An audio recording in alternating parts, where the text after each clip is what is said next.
나성균 교수입니다. 15주 동안 선교신학을 같이 배우면서 더 가슴이 뜨거워지고 주님을 향한 우리의 어떤 목적이 분명해지는 그런 시간이 되기를 바랍니다.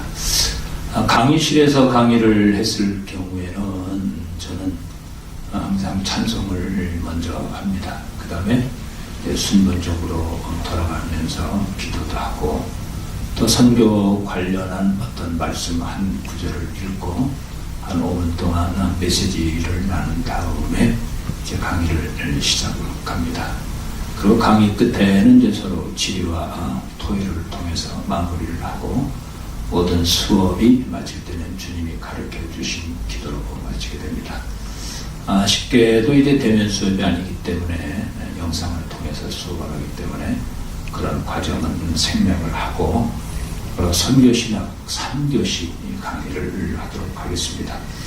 오늘 선교신학 3교시는 선교의 관점입니다. 선교를 어느 관점에서 볼 것이냐. 5가지 관점이 있죠. 성경적 관점도 있고 역사적 관점도 있고 전략적 관점도 있고 문화적 관점도 있고 동역적 관점도 있습니다만은 우리는 선교를 성경적 관점에서 봐야 할 것이다. 다시 성경적 관점에서 본다고 하는 것은 성경에 즉 하나님이 선교를 뭐라고 말씀하셨느냐. 하나님께서 말씀하신 선교가 이 땅에 예수 그리스도로 오신 하나님이신 예수님이 어떻게 선교를 다시 재해석하셨고 말씀하셨고 가르치셨고 또 본인이 직접 선교를 하셨고 또 제자들을 통해서 선교하라고 하신 그 말씀을 상고하는 내용이 되죠. 그래서 성경적 관점은 하나님의 선교, 예수 그리스도에 의한 선교. 즉 예수 그리스도께서 선교를 하시는데 성령께서 어떻게 예수 그리스도와 함께 선교 현장에서 선교의 열매를 맺게 했는지 하는 내용들을 오늘 강의를 같이 하게 됩니다. 그런데 우리가 1교시, 2교시는 PPT를 통해서 교환을 통해서 이렇게 소개를 받았기 때문에 다시 한번 1교시, 2교시 내용을 한번 쭉 살펴본 다음에 셋째 번 강의를 하도록 하겠습니다. 여러분들에게 1교시에 나눠드렸던 그 PPT 내용에는 첫 번째 선교 소양 테스트가 있습니다. 선교 소양 테스트가 한 20가지 정도 되는데 첫 번째가 선교의 3요소가 있다. 선교의 3요소가 있다. 즉 선교의 3요소는 교회, 선교사, 선교지입니다. 교회, 선교사, 선교지입니다. 선교를 하기 위해서는 반드시 선교사가 있어야 하고 그 선교사가 직접 사역을 할 선교 현장이 있어야 되겠죠.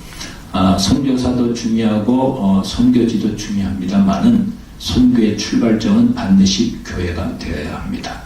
바울을 파송한 교회가 바로 안디옥 교회듯이 초대교회에 많은 사도들을 직접 파송한 교회가 예루살렘 교회듯이 그래서 선교의 3요소는 교회, 선교사, 선교지지만은 가장 첫 출발점은 교회가 되어야 된다 하는 것을 아마 15주 내내 서로 같이 토의하고 강조를 하게 될 것입니다.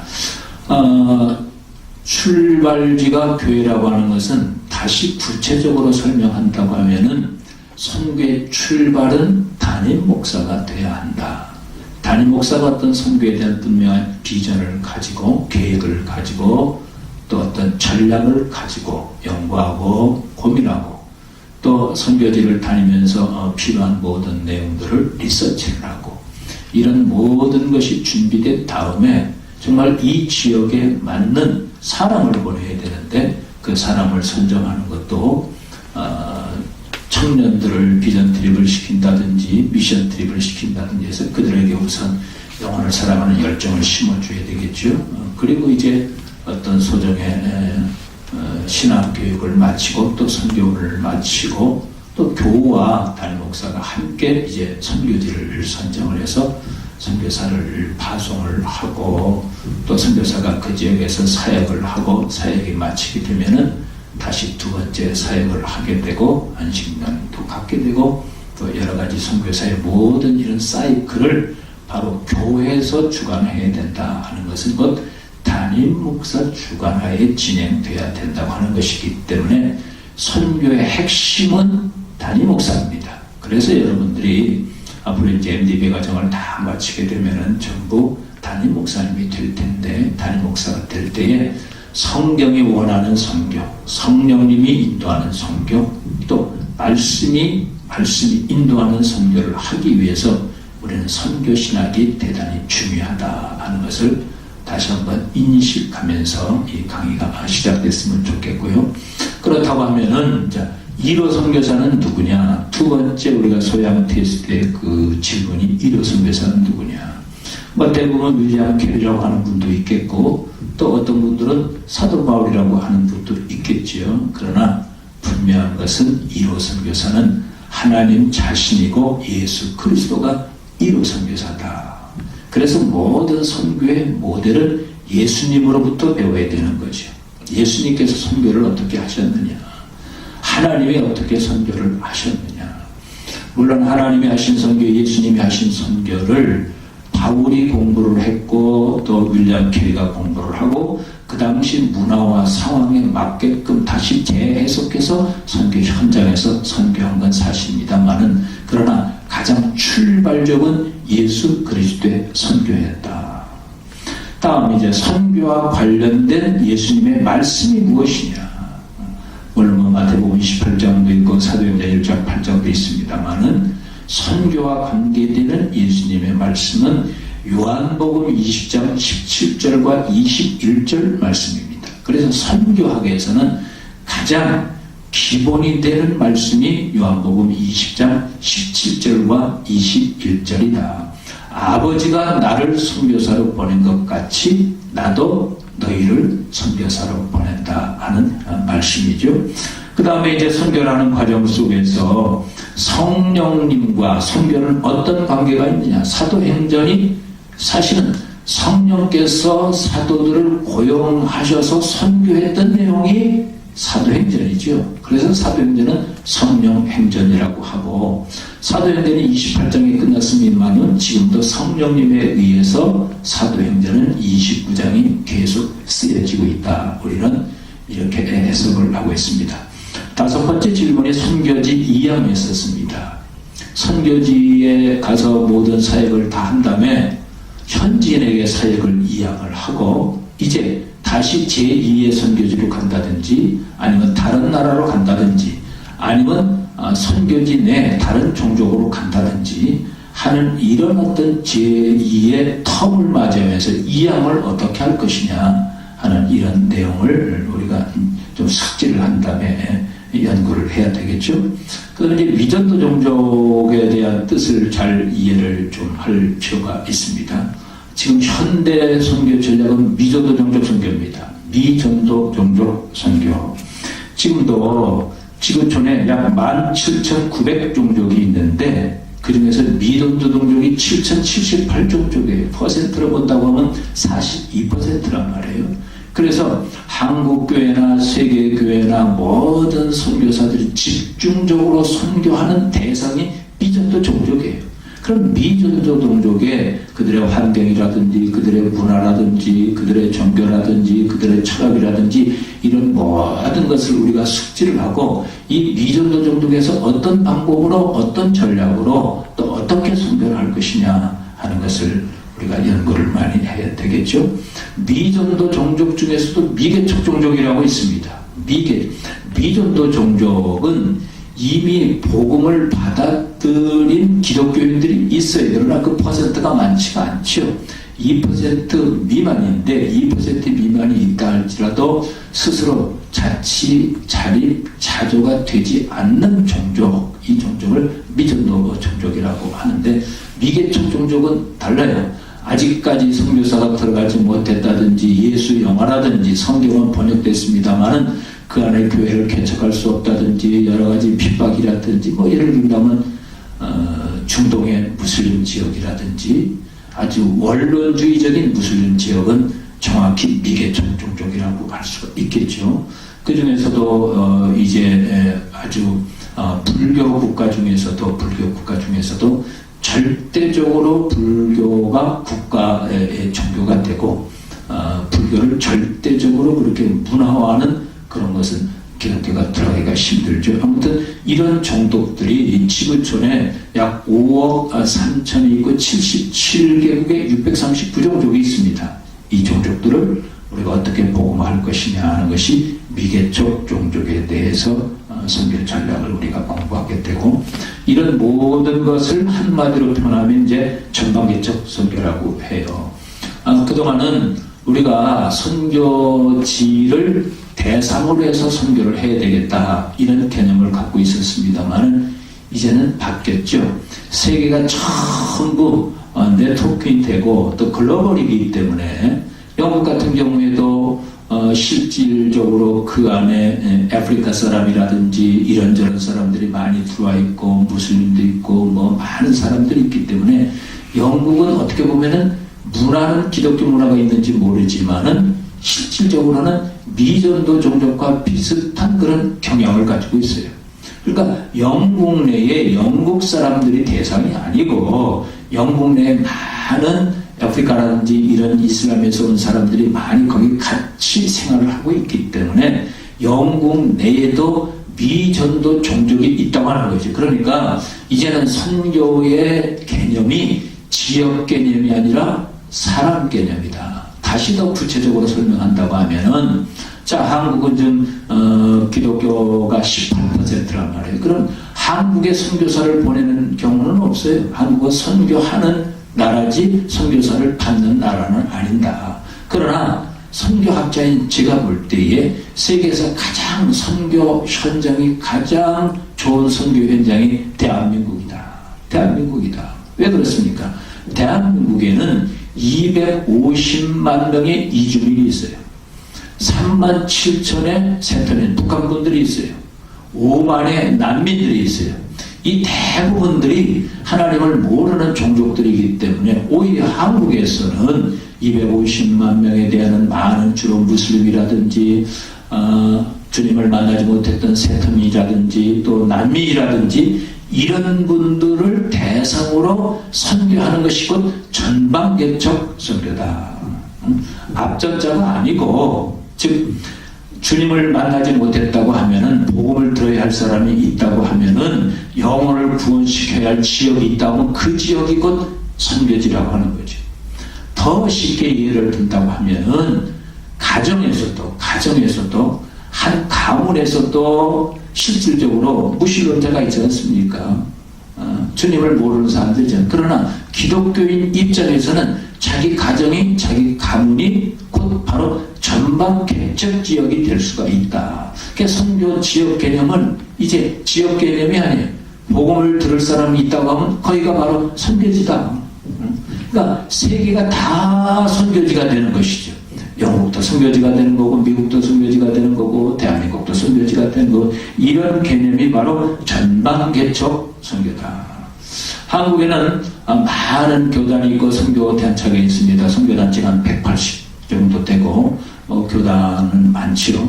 이런 교단과 선교 단체를 서로 어우르면서 선거 정보를 공유하고 계획을 세우고 전략을 세우고 같이 어떤 목표를 세우는 기관이 있는데 그것이 한국세계선교협의회예요. KWMA라고 하고 있죠.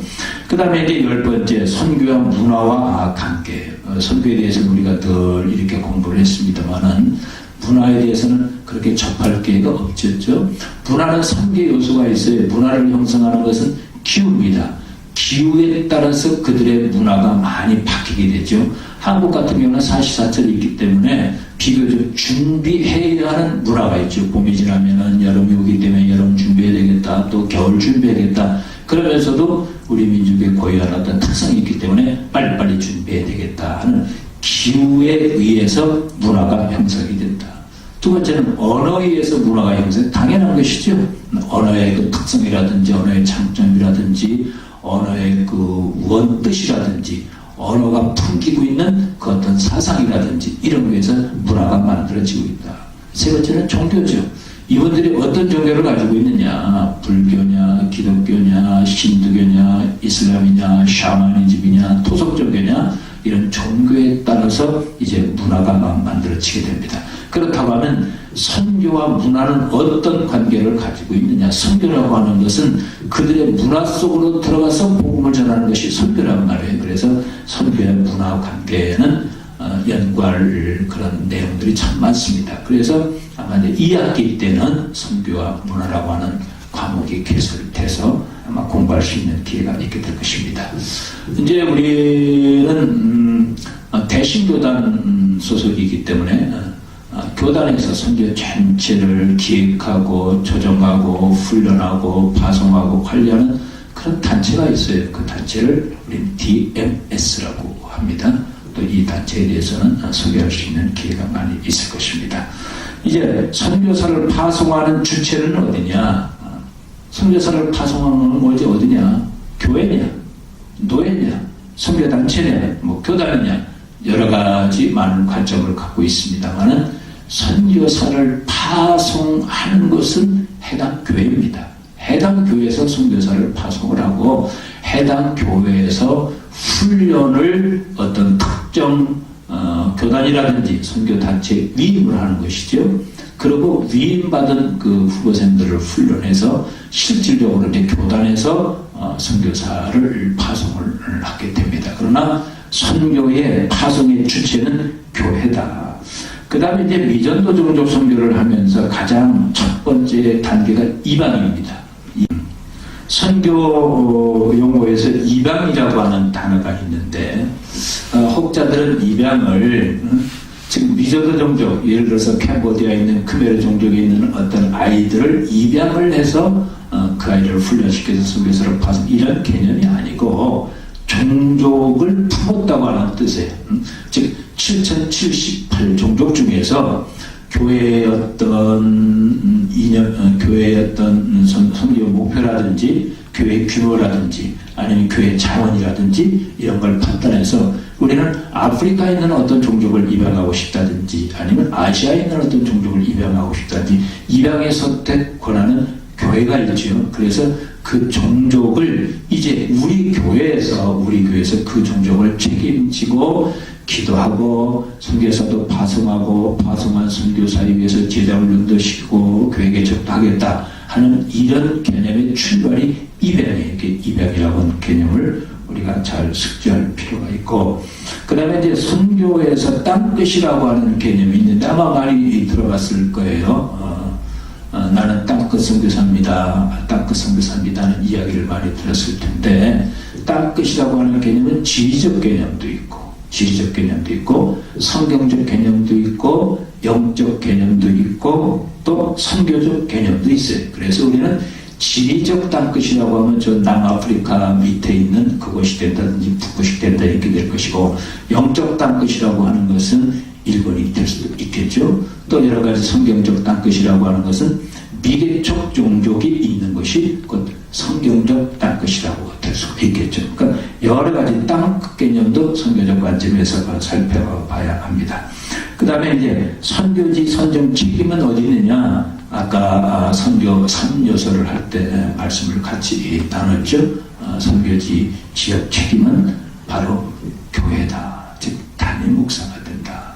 물론 지역 개념으로 할 때도 그렇습니다만은 선교 대상은 전방 개척이라고 했으니까 우리가 어떤 전도 대상자를 정하는 것도 이제 교인 전도자를 대한다든지 아니면은 뭐 담임 목사님이 정한다든지 교구에서 정한다든지 어떤 구역에서 정한다든지 그렇게 해서 전도가 쭉 이루어지는 것처럼 바로 선교에서 선정 선교지 책임은 바로 교회다 하는 것을 다시 한번 확인을 했으면 좋겠고요. 그 다음에 이제 선교사가 갖춰야 할 요소가 많이 있습니다. 뭐 리더십도 있고 영성도 있고 많이 있습니다만, 그러나 선교사가 가장 갖춰야 할 것은 예수님께서 이 땅에 선교하러 오실 때 서벤 미션, 종으로 오셨다고 했지 않습니까? 그래서 선교사에게 가장 중요한 건 섬기는 자세다. 그래서 지금 한국 교회에 있어서 선교회 교회에 있어서 가장 필요한 거는 바로 종의 선교입니다. 예수님이 종으로 오셔서 섬기셨던 것처럼 미전도 종족, 미개척 종족, 전방개척 어디든지 그들을 섬김으로 인해서 섬김의 모습을 통해서 그들에게 좋은 어떤 접근이 되고 접근이 이루어진 다음에 이제 복음을 전하게 되면서 그 복음이 바로 문화화되고 생활화되는 이런 모든 과정 중에서 가장 필요한 건 섬깁니다. 그 다음에 이제 선교사가 갖춰야 할, 그 다음에 이제 17번째가 내부자 운동이죠. 주로 이제 내부자 운동은 여러 가지 신학적이고 선교적 용어이기 때문에 이슬람 지역에서 어떻게 실질적으로 무슬림 문화나 무슬림의 어떤 풍습이나 무슬림의 신앙을 과감하게 거부할 수 없기 때문에 크리스탈람이라고 그러죠. 그래서 반은 기독교고 또 반은 이런 상황에 어떻게 이들을 신정한 크리스찬으로 이렇게 개종시킬 것이냐 하는 여러 가지 방법 이론들이 있는데 이것을 이제 내부자 운동이라고 하고 여기 이제 상황 원리에서 같이 또 살펴봐야 할 이런 단어라고 볼 수가 있어요. 그 다음에 국제사회에서 인정하는 선교사의 조건은 국제사회에서 이러이런 세 가지 조건이 갖춰져야 선교사라고 하는데 세 가지 조건은 첫째 선교사는 반드시 선교 훈련을 받아야 됩니다. 공식적으로 인정한 어떤 단체에서 선교 훈련을 받아야 되고 그 다음에 자기 사역지가 있어야 돼요. 그러니까 아프리카가 있다고 해서 선교사가 아니고 공식적인 어떤 단체로부터 훈련을 받고 사역지에 가서 그 사역지에서 사역을 하고 있어야 바로 선교사가 될 수가 있다. 세 번째는 그 선교사를 파송하고 후원하고 관리하고 같이 전략을 나눌 수 있는 선교사를 파송한 교회가 있어야 됩니다. 바로 파송교회, 즉 파송교회는 곧 노예하고 연결되고 총회하고도 연결이 되죠. 자기를 파송한 교회가 있어야 되고 선교 지역, 선교 사역지가 있어야 되고 그 다음에 반드시 선교 훈련을 받아야 국제사회에서 이분은 선교사다 이렇게 인정을 해주죠. 선교 동원은 뭐 여러 가지로 해석할 수가 있습니다. 청년들을 동원한다든지 아니면 국제화 동원이라든지 뭐 여러 가지 동원이 있습니다만은 선교 동원에 대해서는 더 구체적으로 같이 토의할 시간이 있게 될 것입니다. 세계 모든 교회의 선교적 과제는 두 가지예요. 첫째는 16억 무슬림을 어떻게 할 것이냐. 16억 무슬림도 다 달라져. 중동 무슬림 달리고 인도네시아 무슬림 달리고 아프리카 무슬림 달리고 또 말레이시아 무슬림 달리고 키르기스탄 무슬림 다 달라요. 다양해요. 이런 다양한 어떤 특성을 가지고 있는 16억 무슬림을 어떻게 세계 교회가 복음화할 것이냐 하는 것이 모든 교회의 선교적 과제고 두 번째는 앞서도 잠깐 우리가 같이 의견을 나눴습니다만은 아직도 지구촌에는 5억 3,077개국의 639종족 미개척 종족이 있다. 예수 영화는 뭐 이렇게 만들어졌고 또 뭐 필요한 이런저런 것은 이렇게 진행이 됐는지 모르지만은 선교사가 비자를 받을 수가 없고 그 안에 교회를 개척할 수가 없고 제자훈련을 시킬 수가 없고 여러 가지 어려운 지점이 많은 이런 종족들이 지금도 많이 있다고 하는 것이죠. 즉 미개척 종족을 어떻게 복음화할 것이냐, 그 다음에 16억 무슬림을 어떻게 복음화할 것이냐 하는 것이 세계 모든 교회의 선교적 과제고 한국은 이 두 가지에 추가해서 하나가 더 있지요. 바로 북한 선교를 어떻게 할 것이냐. 북한 선교는 두 가지죠. 통일 대비해서 선교 준비를 어떻게 할 것이냐. 하나는 현재 한국에 와 있는 세터민들을 어떻게 이들을 신앙인을 만들고 또 이들이 정말 어떤 기회가 됐을 때에 북한에 가서 교회를 개척하고 또 제자훈련을 시키고 복음에 앞장설 수 있는 그런 선교직 자원을 어떻게 훈련시키냐 하는 것이 한국 교회의 과제라고 할 수가 있어요. 아무튼 우리가 소양 테스트로 시작해서 1번부터 20번까지 이렇게 쭉 대강 살펴봤습니다만은 15시간 동안 우리가 공부를 하면서 바로 선교의 3요소부터 시작해서 한국교회 3대 선교 과제까지 각 모든 내용을 더 구체적으로 더 실충적으로 논의하고 또 정리하고 이렇게 하다 보면 선교에 대한 어떤 확신, 또 선교에 대한 나름대로의 어떤 철학, 또 선교가 이것이다, 이런 선교를 나는 어떻게 내가 목회하면서 준비를 해야 되겠다고 하는 어떤 방향도 설정되게 될 것이고, 나름대로 이론도 정립하게 될 걸로 그렇게 봅니다. 그래서 첫 시간에 바로 선교를 하기 위해서 꼭 필요한 20가지 소양 항목들을 이렇게 살펴봤습니다. 이제 여기까지 하고 잠깐 토의하고 이제 2교시 진행하도록 해요.